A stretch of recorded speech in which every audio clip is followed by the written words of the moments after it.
Happy Easter, wine lovers of Instagram. How are you doing?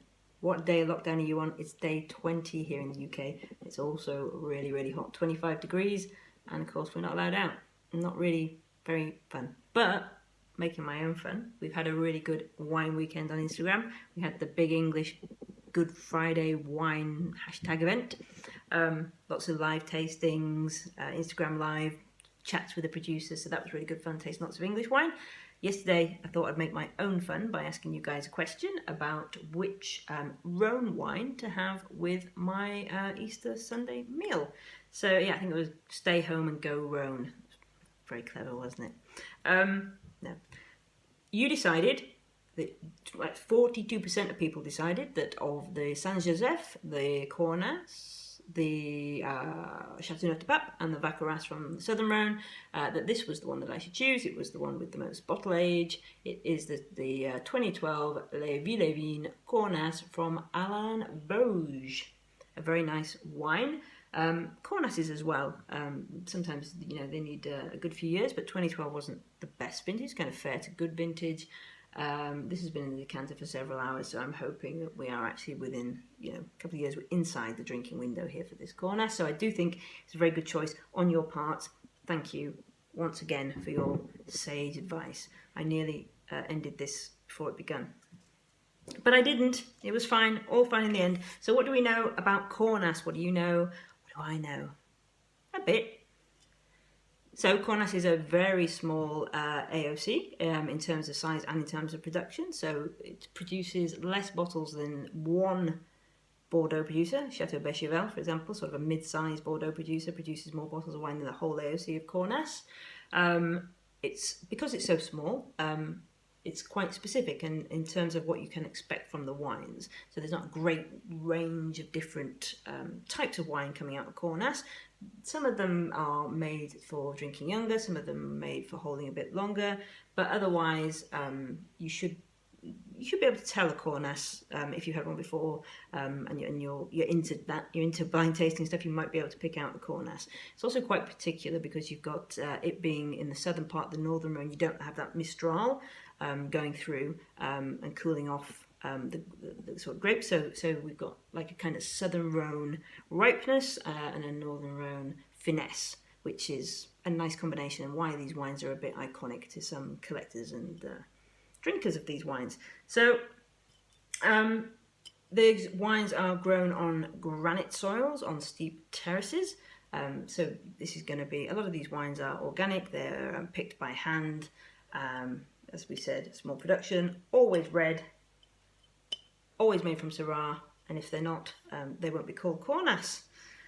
So this Viellies from Alain Voge, the Viellies are 60 years old, so that's how old the old vines are. These wines, so the terraces range between sort of 100 and 400 metres high.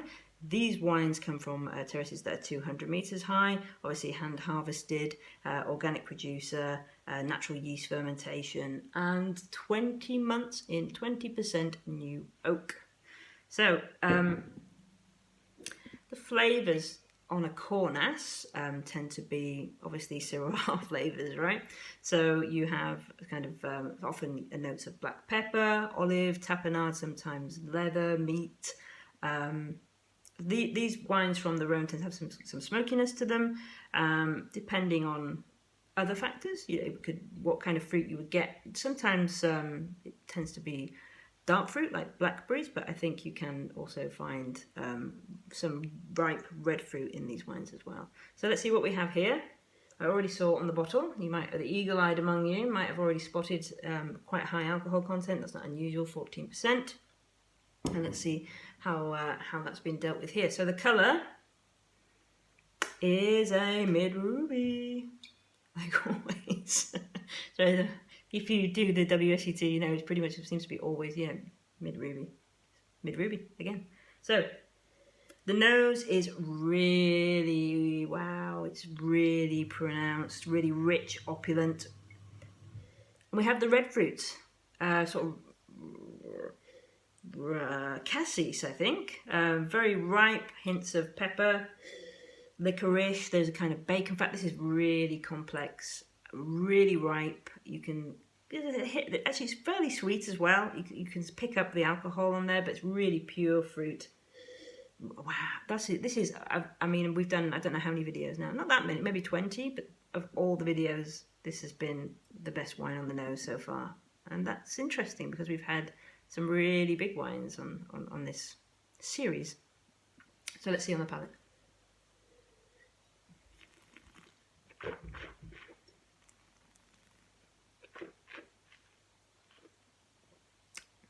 And it doesn't disappoint in the palate. Really smooth, really well integrated, loads of fruit, really ripe fruit, lots of layers of complexity. Oh, wow, that really pops. I mean, it's got a really long finish. This wine was given 94 points by James Molesworth. I think it's even better than that, perhaps even 95 points. It's great. This is a really, really lovely wine. I'm just going to carry on drinking it and you have to keep watching me do it.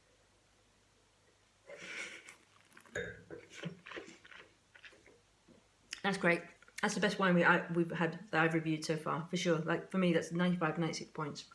That is an amazing wine. It's not even the best bottling from Alain Voge or the best vintage. So I guess it's just popping just now. Or it's Easter, or I'm just delirious from day 20 of lockdown. But that is a fabulous wine. You can buy this wine, this exact vintage, at Berry Bros and Red for about 75 quid. I've seen this wine at Zacky's, the slightly better vintage, 2016, for $69. So that's a bargain, and you need to go and buy that immediately. Or Millésime in France, you can buy the 2016 vintage also for 50 quid. I don't have a question. Oh, let's ask one anyway. What's your favourite Rhone wine? Let me know.